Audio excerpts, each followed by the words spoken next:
د لوړو زده کړو سرپرست وزیر د پوهنې وزارت مرکزی او ولایتي رئیسانو د تعارف او همغږۍ ورکشاپ کې ګډون او وینا وکړه. د یاد ورکشاپ په پرانیسته کې د ریاست الوزرا اداري مرستیال مولوي عبدالسلام حنفي وویل چې اسلامي امارت هیواد ته راستنه شویو مهاجرینو لپاره د تعلیم او تحصیل زمینه برابروي. در این اواخر یک تعداد بزرگی از مهاجرین ما و شما که در کشورهای مختلف زندگی داشتند در وطن عودت نمودند. این یک مسئولیت بزرگ به دوش شما و شماست. باید فرزندان افغانستان با روحیه اسلامی و با روحیه وحدت ملی باید تربیه شوند، به فکر اسلامی باید تربیه شوند. همدارنګه د لوړو زده کړو سرپرست وزیر د امیر پر مکلفیتونو خبرې وکړې او په کارونو کې پر اخلاص ټینګار وکړ.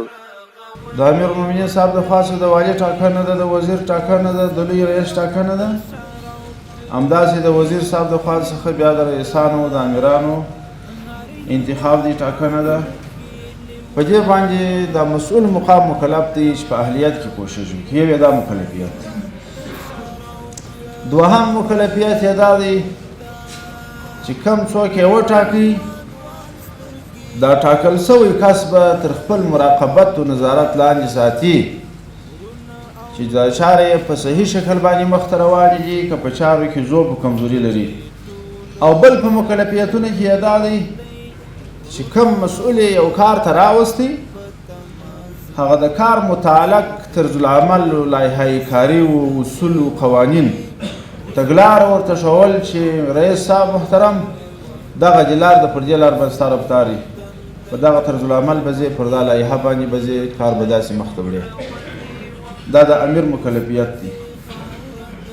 او بل مکلفیت یې دا دی لکه نن چې تاسې په کم مجلس کې ناست یاست چې یو څوک رئیس صاحب سو، امیر صاحب سو، مسؤول صاحب سو، پر خپل مافوق یې دا حق دی چې په ورسپارل سوو چارو کې داسې سیمینار و علمي مجلس و غونډه ورته جوړه کړي. د ده مکلفیتونه هغه ورته تشریح کړي چې دا دې مکلفیت دی، دا دې مکلفیت دی، دا دې مکلفیت دی. د یادونې وړ ده چې دغه ورکشاپ به 3 ورځې دوام وکړي او د پوهنې وزارت اړوند رئیسانو ته به د خپلو کاري مسؤلیتونو، صلاحیتونو او چارو ښه والي اړوند ورکشاپونه ورکړل شي.